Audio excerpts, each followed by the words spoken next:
Sun Secrets: Exploring the Solar Eclipse. Did you know? Sometimes the moon moves between the sun and the Earth, creating a special event called a solar eclipse. Let's learn more about this incredible phenomenon. During a solar eclipse, the moon covers the sun, casting a shadow on the Earth. This makes it look like the sun is disappearing, leaving behind a dark circle in the sky. Solar eclipses are like amazing shows in the daytime sky. They don't happen every month, but when they do, they're worth watching.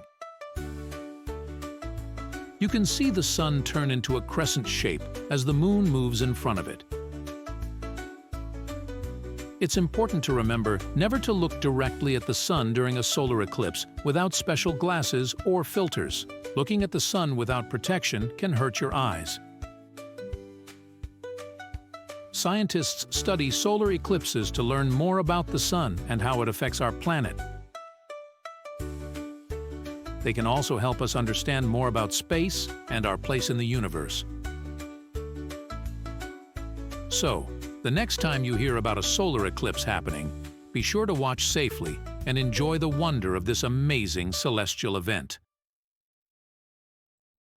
It's like a special dance between the sun, the moon, and the Earth.